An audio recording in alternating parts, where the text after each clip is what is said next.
Hello 9 national టీవీకి స్వాగతం. కేంద్రంలోని వివిధ ప్రభుత్వ శాఖల్లో ఎంపికైన దాదాపు 1,00,000 మంది అభ్యర్థులకు ప్రధానమంత్రి నరేంద్ర మోడీ అపాయింట్మెంట్ లెటర్లను పంపిణీ చేశారు. రోజ్గార్ మేళా చొరవతో భాగంగా ప్రధాని మోడీ ఫిబ్రవరి 12న వీడియో కాన్ఫరెన్సింగ్ స్టేషన్ ద్వారా ఈ కార్యక్రమంలో పాల్గొన్నారు. ఈ కార్యక్రమంలో ఉపాధి అంశాలను పెంపొందించడం, దేశంలోని యువత సాధికారిత కల్పించడం లక్ష్యంగా పెట్టుకుందన్నారు. ఈ సందర్భంగా మోదీ న్యూఢిల్లీ ఇంటిగ్రేటెడ్ కాంప్లెక్స్ కర్మయోగి భవన్ మొదటి దశ శంకుస్థాపన చేశారు. రోజ్గార్ మేళా దేశవ్యాప్తంగా 47 ప్రదేశాలలో నిర్వహించబడుతుందని అన్నారు. కేంద్ర ప్రభుత్వ శాఖలు, రాష్ట్ర ప్రభుత్వాలు రెండింటిలోనూ రిక్రూట్మెంట్ను సులభతరంగా చేస్తుందన్నారు. కొత్తగా నియమితులైన వ్యక్తులు రెవెన్యూ శాఖ, హోం వ్యవహారాల మంత్రిత్వ శాఖ, ఆరోగ్య మరియు కుటుంబ సంక్షేమ మంత్రిత్వ శాఖ వంటి మంత్రిత్వ శాఖలలో వివిధ హోదాల్లో సేవలు అందిస్తున్నారని తెలిపారు. నమస్తే, ఓరుగల్లు 9 నేషనల్ టీవీ. नौकरी देने का अभियान लगातार तेज गति से चल रहा है।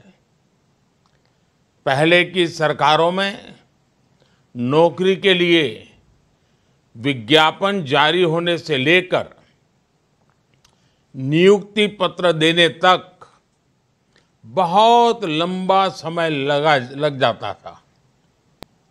हर युवा के मन में विश्वास है कि वो कड़ी मेहनत और अपनी प्रतिभा के दम पर अपनी जगह बना सकता है। 2014 के बाद से ही हमारा प्रयास रहा है कि नौजवानों को भारत सरकार के साथ जोड़कर उन्हें राष्ट्र निर्माण का सहभागी बनाएं। मुझे विश्वास है कि नए ट्रेनिंग कॉम्प्लेक्स से कैपेसिटी बिल्डिंग की हमारी पहल को और मजबूती मिलेगी। साथियों, आज सरकार के प्रयासों से देश में युवाओं के लिए नए नए सेक्टर खुल रहे हैं। इन सेक्टर्स में जो नए सोलर पैनल लगाने वालों को डबल फायदा होगा, उनका बिजली बिल 0 होगा और जो अतिरिक्त बिजली वो पैदा करेंगे उससे आय भी होगी।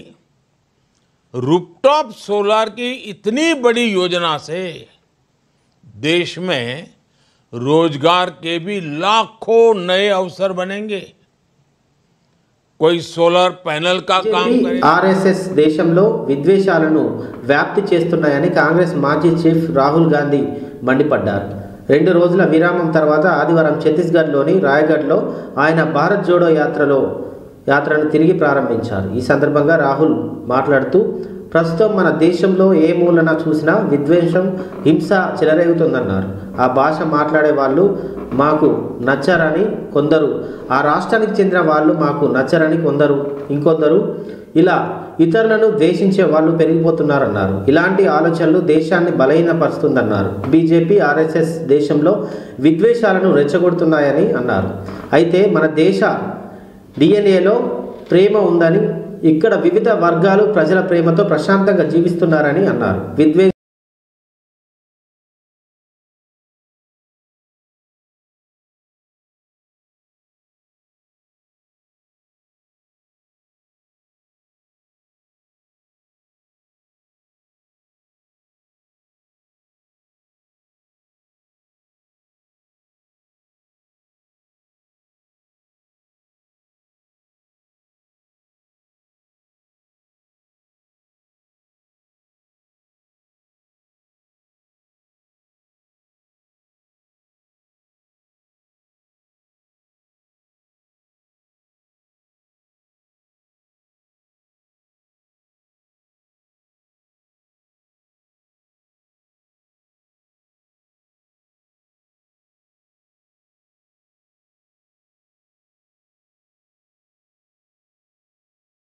ప్రతిపక్ష నేత కేసీఆర్పై సీఎం రేవంత్ రెడ్డి విమర్శలు గుప్పించారు. పాపాల భైరవుడు కేసీఆర్ అని విమర్శించారు. కేసీఆర్ సభకు రావకపోవడం తెలంగాణ సమాజాన్ని అవమానించడమేనని అన్నారు. కేసీఆర్ క్షమాపణ చెప్పాల్సిందే అని డిమాండ్ చేశారు. కేసీఆర్ వచ్చి మాట్లాడితే ఎంత టైం అయినా ఇస్తామని రేవంత్ రెడ్డి అన్నారు. తాము కూడా సమాధానం చెప్పడానికి సిద్ధంగా ఉన్నామని తెలిపారు. కేఆర్ఎంబీ తీర్మానానికి బీఆర్ఎస్ అనుకూలమా వ్యతిరేకమా చెప్పాలని సీఎం రేవంత్ రెడ్డి డిమాండ్ చేశారు. కృష్ణా జిల్లాలను వాటాను ఎందుకు ఆంధ్రప్రదేశ్ నుంచి కేంద్ర ప్రభుత్వం వరకు ఒక సందేశాన్ని పంపాల్సిన సందర్భంలో సభకు రాకుండా ఫామ్ హౌస్లో దాచుకొని ప్రజలని తప్పుదోవ పట్టించడానికి వారిని పంపించి వారు పచ్చి అబద్ధాలు మాట్లాడుతున్నారు. ఏది ఏమైనా మొన్న నేను చూసినప్పుడు ఆ కుర్చీ ఖాళీగా ఉండే ఈరోజు ఆ కుర్చీలో పెద్దలు పద్మరావు గారు కూర్చున్నారు. వారికి ఆ బాధ్యత ఇస్తానన్న వారన్నా నెరవేరుస్తారు. దయచేసి ప్రతిపక్ష నాయకుడిగా పద్మారావు గారు నిజమైన తెలంగాణ ఉద్యమకారుడు, తెలంగాణ కోసం కొట్లాడేటోడు. వారిలాంటి వాళ్ళని పెడితే తెలంగాణ సమాజానికి మేలవుతుంది. నేను ఒకటే చెప్పదలుచుకున్నా, ఈరోజు ఉత్తమ్ కుమార్ రెడ్డి గారు సభలో ప్రవేశపెట్టిన ఈ ప్రాజెక్టులను అప్పజెప్పేది లేదు అనేది మొదటి అంశము. పరివాహక ప్రాంతం ప్రకారం 68% నీళ్లు అంటే 551 టీఎంసీల నీళ్లు తెలంగాణకు రావాలి అని వారు తీర్మానం ప్రవేశపెట్టినరు. దానికి అనుకూలమా వ్యతిరేకమా మొదట ఆ విషయంలో స్పష్టత ఇచ్చిన తర్వాత మిగతా ఏ విషయాలైనా మాట్లాడమనుండ్రి. అంతే తప్ప ఇవాళ వాళ్ళ మాటల వల్ల వాళ్ళ చర్యల వల్ల శత్రువులకు బలం చేకూరుతుంది. శత్రువులకు దొంగలకు సద్దిమూటం మోసే విధానం మంచిది కాదు. ఇప్పటికైనా దొంగ బుద్ధి మార్చుకొని తెలంగాణ బుద్ధి తెచ్చుకోవాలిగా అని చెప్పి నేను వారికి విజ్ఞప్తి చేస్తున్నా. స్పీకర్ సార్, ఇది తెల్లారి ఇది ఏ రోజు అయింది అధ్యక్ష? ఇది 17వ తారీఖు సభలో ఈఎన్సీ మురళీధర్ మాట్లాడిన వీడియోను చూపించి సభను తప్పుద్రోవ పట్టిస్తున్నారని డిప్యూటీ సీఎం బట్టి విక్రమార్క అన్నారు. మురళీధర్ రావుతో అలా మాట్లాడించింది బీఆర్ఎస్ అని ఆరోపించారు. ఆయన బీఆర్ఎస్ ఏజెంట్గా తమకు తెలుసన్న బట్టి రాష్ట్రానికి తీరని నష్టం చేసిన మురళీధర్ రావును తట్టాబుట్ట ఇచ్చి పంపించామన్నారు. హరీష్ రావు చిల్లర రాజకీయాలు చేస్తున్నారని మంత్రి ఉత్తమ్ కుమార్ రెడ్డి మండిపడ్డారు.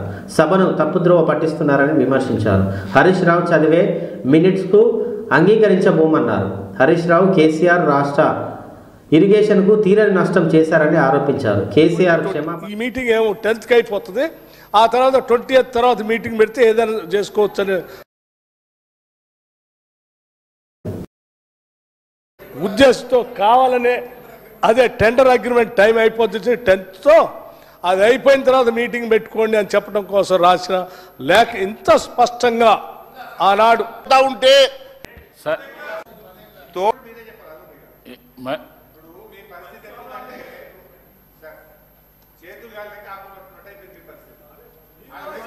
చెప్తామని సంతకాలు పెట్టి ఆడపోయి ప్రాజెక్టులు అప్పచెప్పి వస్తామని చెప్పి సంతకాలు పెట్టొచ్చి ఇప్పుడు ఏదో పాపం నాన్న తంటాలు పడుతున్నారు. అధ్యక్ష, గౌరవనీయులు బట్టి విక్రమార్క గారు ఇంత మాట్లాడుతున్నారు. ఆ రోజు పోతిరెడ్డిపాడు ప్రాజెక్టును 19/12/2005 జీవో నంబర్ 233 పోతిరెడ్డిపాడు ప్రాజెక్టును పొక్క పెద్దగా వేస్తూ 44,000 క్యూసెక్కులకు ఆ రోజు పెంచినాడు. మీరు అందరు ఎందుకు నోళ్ళు మూసుకున్నారండి? ఈ రాష్ట్రానికి ఇంత పెద్ద అన్యాయం జరుగుతూ ఉంటే వారు పూర్తిగా మాట్లాడిన తర్వాతనే మాట్లాడదాం అనుకున్నాను, కానీ మధ్యలోనే వారు ఒక వీడియో తీసి చూపించేసి మాట్లాడుతూ ఉంటే తప్పదు ఈ విషయం రాష్ట్రానికి ప్రజలందరికీ తెలియాలని. మురళీధర్ రావు గారు మాట్లాడినటువంటి ఈఎన్సీ మాట్లాడినటువంటి మాటల్ని సభలో వీడియో ద్వారా చూపిస్తూ ఉన్నారు. మురళీధర్ రావు గారు అనేటువంటి ఈఎన్సీ టీఆర్ఎస్ పార్టీ రిటైర్ అయిన తర్వాత ఒక దశాబ్ద కాలం కొనసాగించుకొని మొత్తం వారికి ఎట్లా కావాలో అట్లా చేపించుకునేటువంటి ఒక వ్యక్తిగా ఆయన ఈఎన్సీగా రిటైర్ అయిన తర్వాత కూడా అట్లా పెట్టుకున్నారు. తెలంగాణలో కాంగ్రెస్ పార్టీ అధికారంలోకి వచ్చిన తర్వాత కూడా వారు కాంగ్రెస్ పార్టీ సంబంధించిన ప్రభుత్వ ఆదేశాల కంటే ఎక్కువగా టీఆర్ఎస్ పార్టీ వెనక నుంచి నడిపిస్తూ ఒక కాన్స్పిరసీ చేసి ఆయనతో అటువంటి మాటలు మాట్లాడించి తెలంగాణకి నష్టం జరిగేటట్టు చేసి తెలంగాణ కోసం పోరాటం చేస్తూ నీళ్ల కోసం పోరాటం చేస్తూ కేఆర్ఎంబీకి ఎట్టి పరిస్థితుల్లో మా ప్రాజెక్టులు ఒప్పజెప్పని మా ముఖ్యమంత్రి, మా నీటిపారుదల శాఖ మంత్రి ఇద్దరు ఒక స్టాండ్ తీసుకొని గట్టిగా రాష్ట్రం కోసం పోరాటం చేస్తూ ఉంటే మీ ఏజెంటు మీ కాన్స్పిరసీతో అది మాట్లాడించి దాన్ని తీసుకొచ్చి మళ్ళీ సభలో చూపించి ఇవన్నీ చేస్తూ ఉన్నారు. మాకు తెలిసిన తర్వాతనే వారి తట్టా బుట్ట అంతా సరిది ఇంటికి పంపించాం. ఇది నేను తీసుకునే స్టాండ్. ఇంకా చాలా మంది ఉన్నారు మీ ఏజెంట్లు. ఆ ఏజెంట్ల సంగతి కూడా ఒకళ్ళ తర్వాత ఒకళ్ళు అన్ని బయటికి తీసి ఈ రాష్ట్రానికి ఎంత నష్టం చేస్తున్నారో ఆ నష్టాన్ని అంతా కూడా ప్రజలు చెప్పి తీసుకోవాల్సిన చర్యలన్నీ తీసుకుంటాం. దయచేసి హరీష్ రావు గారు సభను తప్పుదో పట్టించుకోండి, రాష్ట్రాన్ని తప్పుదో పట్టించుకోండి. ఇంకా చాలా ఉన్నాయి. నాగార్జునసాగర్ శ్రీశైలం ప్రాజెక్టులు రెండు ఇప్పుడు ఏపీ ప్రభుత్వం ఆధీనంలో ఉన్నాయని, కాంగ్రెస్ ప్రభుత్వం వచ్చి 2 నెలలు అయినా ఇప్పటి వరకు ఎలాంటి చర్యలు తీసుకోలేదన్నారు మాజీ మంత్రి హరీష్ రావు. అసెంబ్లీలో ఏపీ జలదోపిడిపై జరిగిన చర్చలో ఈయన ఈ వ్యాఖ్యలు చేశారు. గతంలో శ్రీశైలం ప్రాజెక్టు ఏపీ ఆధీనంలో ఉండగా నాగార్జునసాగర్ ప్రాజెక్టు తెలంగాణ ప్రభుత్వం ఆధీనంలో ఉండేదని, ఇప్పుడు 2 ప్రాజెక్టులు ఏపీ ఆధీనంలోనే ఉన్నాయని అన్నారు. ఇప్పటికే సాగర్ ప్రాజెక్టుపై సిఆర్పిఎఫ్ బలగాలు ఉన్నాయని, ఏపీ ప్రభుత్వం పెత్తనం చేస్తుందని అన్నారు ఆయన. ఈ 2 నెలలు ఆయన ఇప్పటి వరకు ప్రభుత్వం సాగర్ ప్రాజెక్టును ఆధీనంలో తీసుకోవాలని డిమాండ్ చేశారు. అధ్యక్ష, నేను I will read out the minutes of the meeting. అధ్యక్ష, ఇది 18th and 19th June 2015 minutes of the meeting. So అధ్యక్ష, ఇందులో followed as the working arrangements for the current year only without prejudice to the rights of the 2 states about their entitlements which have been raised before appropriate forum. The entire arrangements agreed under an ad hoc water sharing ratio 50-50 Krishna water between Andhra Pradesh and Telangana from this ensuing year. Telangana has been continuously writing to KRMB and Ministry of Jal Shakti to restrain AP from diverting Krishna water to outside the basin. Honorable CM, Telangana has expressed a strong objection on the diversions to outside basin, while in basin మేము అందరం కూడా గంటలు మాట్లాడతారు. TRS party retire అయిన అధ్యక్ష, ఇవన్నీ మేము 50-50 ratio కోసం రాసిన ఉత్తరాలు అధ్యక్ష. ఒక్కొక్కటి చదివి వినిపిద్దాం అనుకున్నా కానీ మీరు టైం లేదన్నారు కనుక కావాలంటే మీ ద్వారా వారికి పంపిస్తారు అధ్యక్ష. ఇంకోటి, ఈ 299 గురించి గౌరవ మంత్రి గారు మాట్లాడే ప్రయత్నం చేసినారు. అసలు దీనికి ఈ 299కు ఆద్యులే కాంగ్రెస్ పార్టీ. మీరు చేసిన దుర్మార్గం వల్ల, మీరు చేసిన తప్పిదం వల్ల ఆ రోజు టెంపరీ అరేంజ్మెంట్ ఒప్పుకోవాల్సి వచ్చింది. అసలు ఈ ఫిగర్ ఎక్కడి నుంచి వచ్చింది? 299 ఎక్కడి నుంచి ఈ ఫిగర్ వచ్చింది? దీనికి కారణం గత ఇన్నేళ్లు ఈ రాష్ట్రాన్ని పరిపాలించినటువంటి కాంగ్రెస్ పార్టీ. నేను ఒట్టిగా మాట్లాడతలేను, I will show the document. అధ్యక్ష, ఇది పీకే మొహంతి, అప్పటి మన రాష్ట్ర చీఫ్ సెక్రటరీ గారు. అది ఒక్కటి చెప్పాను కాదు సార్. ఇప్పుడు చర్చ అంతా ఏంటంటే అధ్యక్ష, కేఆర్ఎంబీకి ప్రాజెక్టులు అప్పగించలేదంటూ తీర్మానానికి అసెంబ్లీ ఆమోదం తెలిపింది. ఫిబ్రవరి 12వ తేదీన సోమవారం అసెంబ్లీలో కృష్ణా జిల్లాలకు ప్రాజెక్టు కేఆర్ఎంబీకి అప్పగించబోమని నీటి పారుదల శాఖ మంత్రి ఉత్తమ్ కుమార్ రెడ్డి తీర్మానం ప్రవేశపెట్టారు. ఈ సందర్భంగా మంత్రి ఉత్తమ్ కుమార్ రెడ్డి కృష్ణా ప్రాజెక్టులపై పవర్ పాయింట్ ప్రజెంటేషన్ ఇచ్చారు. ఈ తీర్మానం చర్చ నేపథ్యంలో అధికార పక్షం ప్రతిపక్షం మధ్య అసెంబ్లీ వేడి చర్చలు జరిగాయి. ఈ కార్యక్రమంలో ఇరుపక్షాల సభ్యుల మధ్య మాటల యుద్ధం నడిచింది. అనంతరం రాష్ట్ర ప్రభుత్వం ప్రవేశపెట్టిన తీర్మానానికి ప్రతిపక్ష సభ్యులు బలపరుస్తున్నట్లు తెలిపారు. దీంతో స్పీకర్ ఈ తీర్మానాన్ని ఆమోదిస్తున్నట్లు వెల్లడించారు. అనంతరం మంగళవారానికి అసెంబ్లీని స్పీకర్ వాయిదా వేశారు. ఈ విషయాలన్నీ నివృత్తి చేయడానికి and to state the facts on record, I am giving this PowerPoint presentation only to submit certain facts, figures and chronology of events. Next.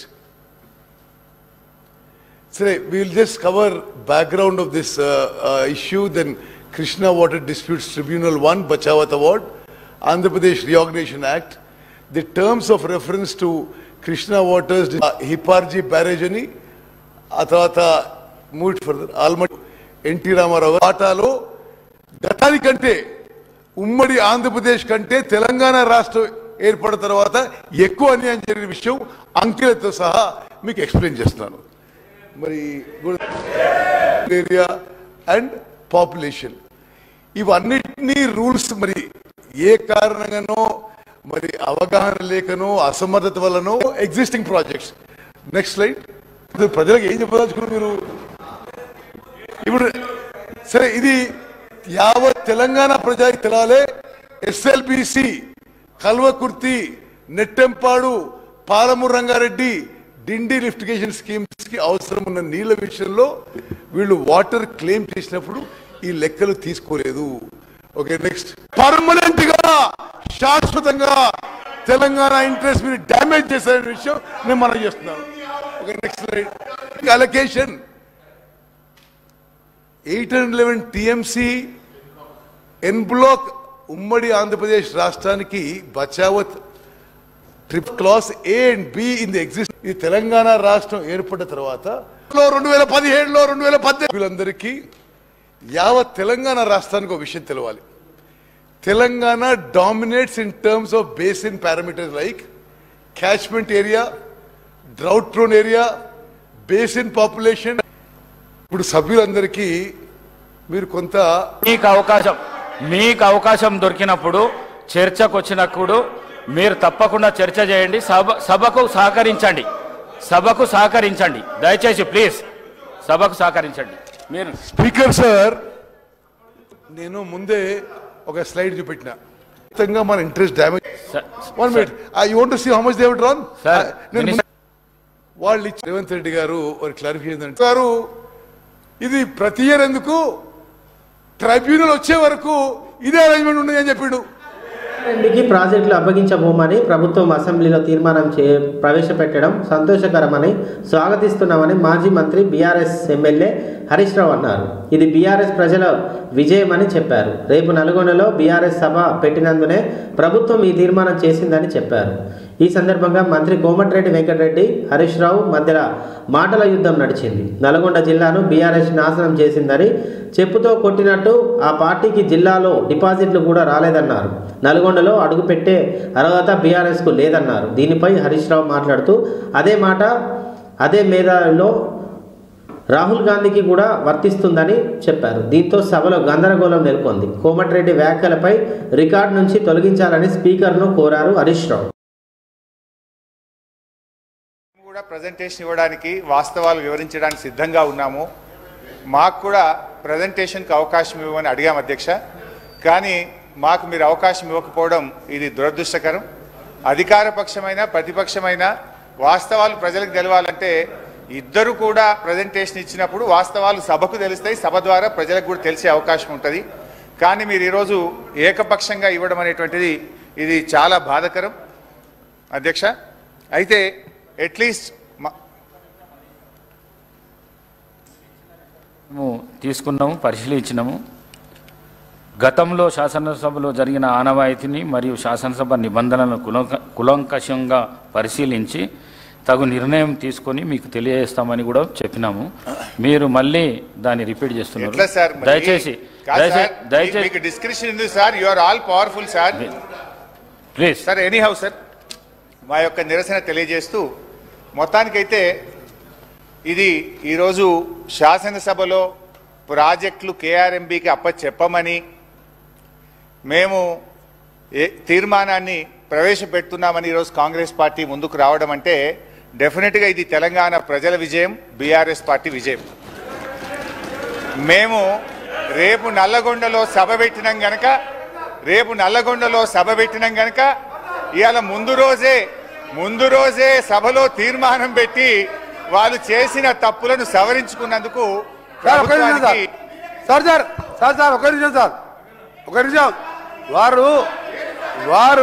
Sircilla జిల్లాలో సిరిసిల్లలో శ్రీ మార్కండేయ స్వామి వారి ఆలయంలో పవర్ఫుల్గా మారనున్నదని బీజేపీ జాతీయ ప్రధాన కార్యదర్శి ఎంపీ బండి సంజయ్ అన్నారు. అయోధ్య శ్రీరామ మందిరానికి ఎంతో మంది భక్తులు సహకారాలు అందించారని, అదేవిధంగా మార్కండేయ గుడికి కూడా సహాయ సహకారాలు అందించాలని కోరారు. సిరిసిల్ల పట్టణంలోని శ్రీ శివభక్తి మార్కండేయ స్వామి జయంతి ఉత్సవాలు ఘనంగా జరుగుతున్నాయని అన్నారు. స్వామివారిని ఎంపీ బండి సంజయ్ దర్శించుకున్నారు. పూర్ణ కుంభంతో ఆలయ అర్చకులు, పద్మశాలి సంఘం నాయకులు ఆయనకు ఘన స్వాగతం పలికారు. ఈ సందర్భంగా స్వామివారికి ప్రత్యేక పూజలు చేసి మొక్కులు చెల్లించుకున్నారు. సిరిసిల్ల పద్మశాలి నాయకుల ఆధ్వర్యంలో శ్రీ మార్కండేయ స్వామి ఉత్సవాలు శోభయాత్ర ఘనంగా నిర్వహిస్తున్నారు. దేవాలయ నిర్మాణానికి భక్తులు అందరూ భాగస్వాములు అవ్వాలని కోరారు. గుడి నిర్మాణానికి తమ వంతు సహకారం అందించాలని బండి సంజయ్ పేర్కొన్నారు. మేము ఇచ్చిన హామీలు నెరవేర్చడానికి కేటాయించామంటే మీ మీద ప్రజలకు ఎట్లా విశ్వాసం, ఎట్లా నమ్మకం కుదురుతుంది? మీరు ఇచ్చిన హామీలు నెరవేర్చడానికి 5 లక్షల కోట్లు కావాలి. ఏమి ఇవ్వకుండా మీరు కేవలం 53,000 కోట్ల రూపాయలు చూపించి భూతద్దం లేదో అరచేతిలో స్వర్గం చూపడతామంటే తెలంగాణ సమాజం అంతా అమాయకులు కాదన్న విషయాన్ని కాంగ్రెస్ పార్టీ నాయకులు గుర్తుంచుకోవాలి, కాంగ్రెస్ పార్టీ ప్రభుత్వం గుర్తుంచుకోవాలి. కాబట్టి చేతులెత్తేసింది ప్రభుత్వం మీద తెలంగాణ సమాజానికి విశ్వాసం పోయింది. ఈ తెలంగాణ రాష్ట్ర ప్రజల యొక్క ఆశయాలు నెరవేరాలంటే మళ్ళా తిరిగి Bharatiya Janata party double engine సర్కార్ రావాలని చెప్పి ఇప్పుడు ప్రజలు బాధపడుతున్నారు. ఎందుకంటే కాంగ్రెస్ పార్టీకి ఎందుకు ఓటేసినాం రా? బీఆర్ఎస్ పార్టీని ఓడగొట్టడానికి, బీఆర్ఎస్ పార్టీని ఇంటికి పంపడానికి మేము బీజేపీకి ఓటేయాలన్నా మేము తప్పిపోయి కాంగ్రెస్ పార్టీకి ఓటేస్తాం, మేము పొరపాటు చేస్తామని చెప్పి అతి తక్కువ రోజుల్నే ప్రజలు తెలంగాణ సమాజం గుర్తించిన విషయాన్ని ఇవాళ మనం అర్థం చేసుకోవాల్సిన అవసరం ఉంది. మరి ఇప్పటికైనా ప్రభుత్వం వెంటనే వాళ్ళు ఇచ్చిన హామీలకు ఎంత నిధులు కేటాయిస్తారు, ఎన్ని నిధులు అవసరం ప్రకారం ఏపీకి ఎంత హక్కు ఉందో తెలంగాణకు కూడా అంతే హక్కు వాటా ఉంటుందని, అలాంటప్పుడు ఎందుకు 299 టీఎంసీల మీరు సంతకం పెట్టిందని ప్రతిపక్షాలు మంత్రి జూపల్లి కృష్ణారావు ప్రశ్నించారు. అసెంబ్లీలో కృష్ణా జిల్లాలు, కేఆర్ఎంబీ వంటి అంశాలపై తీర్మానం చర్చ సందర్భంగా మంత్రి మాట్లాడుతూ ప్రాజెక్టులపై బీఆర్ఎస్ నేతల డ్రామాలు ఆడుతున్నారని, ఆపరేషన్ సక్సెస్ పేషెంట్ డెడ్ అన్నట్లు పరిస్థితి ఉందని హరీష్ రావుకు కౌంటర్ ఇచ్చారు. నీటి వాటాపై బీఆర్ఎస్ ఎందుకు రాజీ పడిందో చెప్పాలని అన్నారు. ఏం చేయాలో అదే చేయకుండా ఇప్పుడు ఏవేవో మాట్లాడుతున్నారని ఫైర్ అయ్యారు. ఇరిగేషన్ శాఖలో అవినీతి జరిగిందని ఎమ్మెల్యే హరీష్ రావు ఒప్పుకున్నారట అని ప్రశ్నించారు. పర్మిషన్ లేకుండా రాయలసీమ లిఫ్ట్ కడుతున్నప్పుడు పాలమూరు, రంగారెడ్డి ప్రాజెక్టులకు ఎందుకు కట్టలేదని ప్రశ్నించారు. మరి కాళేశ్వరం ప్రాజెక్టుకు పర్మిషన్ లేకున్నా 3 ఏళ్లలో ఎలా కట్టారని ఆరోపించారు. 18 లక్షల ఎకరాల్లో పాలమూరు ప్రాజెక్టును ఎందుకు నిర్లక్ష్యం చేశారని ఆగ్రహం వ్యక్తం చేశారు.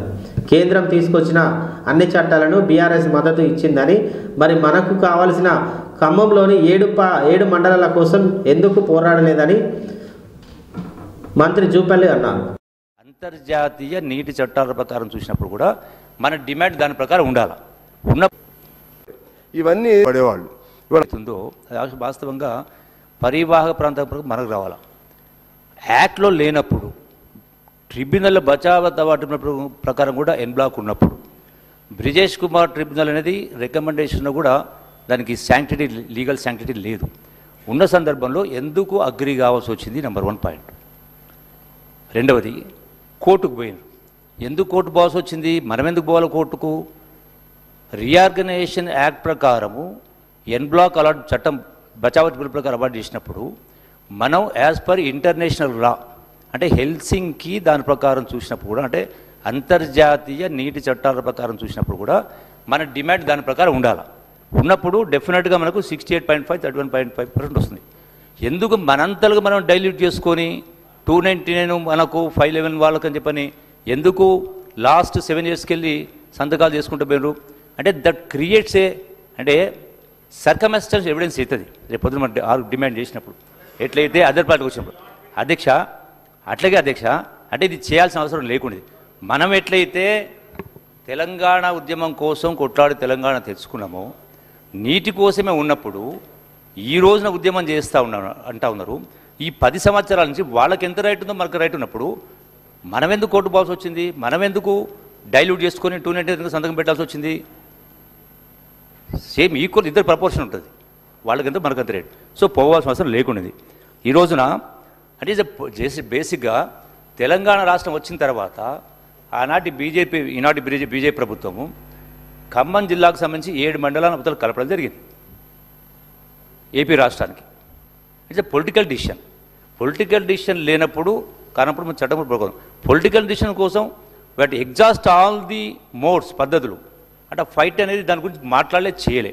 చేయకపోగా మీరు ఏ ఆలోచనతోటి ఏ ఉద్దేశంతో మీరు చాలా సందర్భాల్లో కేంద్ర ప్రభుత్వం చట్టానికి జిఎస్టీ యాక్ట్ అయినా ప్రెసిడెంట్ ఎలక్షన్ అయినా వైస్ ప్రెసిడెంట్ ఎలక్షన్ అయినా తర్వాత ఆర్టికల్ 370 కూడా అపోజ్ చేయలేదు. ఇన్ని సందర్భాల్లో మీరు కేంద్ర ప్రభుత్వానికి మీరు సహకరించదు. మరి ఏ రోజైనా మీరు ఎందుకు సహకరించాల్సి వచ్చింది? మెయిన్ అంటే లక్షలాది మంది రైతాంగం కోసం ముఖ్యమైనది నీటి వాటా అయినప్పుడు మరి ఇంత పెద్ద సమస్య పెండింగ్ ఉండగా మరి మీరు దేనికోసం చెప్పని వాళ్ళ దగ్గర మోకరిల్లిండ్రు కేంద్ర ప్రభుత్వానికి ఎందుకు దీనికోసం ఫైట్ చేయలే? అంటే మనకు ఆప్షన్ ఉన్నా కూడా 10 years is not a small period. So డెఫినెట్గా ఏం చెయ్యాలనో అది చెయ్యకుండా ఈ రోజున రకరకాల మాట్లాడుతూ ఉన్నారు. మిగతా వ్యక్తి మాట్లాడినో ఈ అధికారులే సంతకాలు చేస్తారన్నారు, కరెక్టే.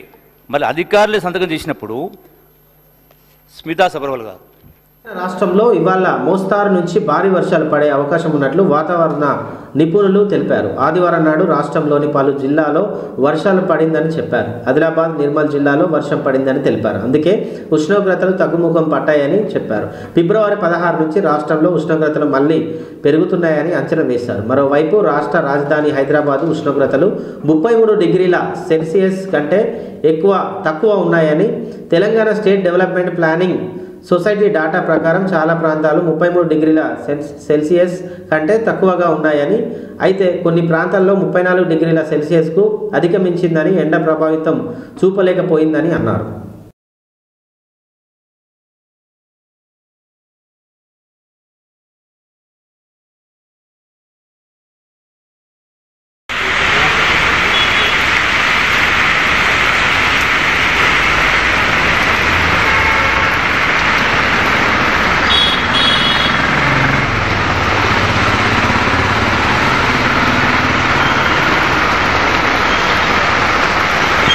ఈ వార్తలు సమాప్తం. మరో వార్తలతో మళ్ళీ కలుద్దాం. చూస్తూనే ఉండండి ఓరుగల్లు 9 నేషనల్ టీవీ.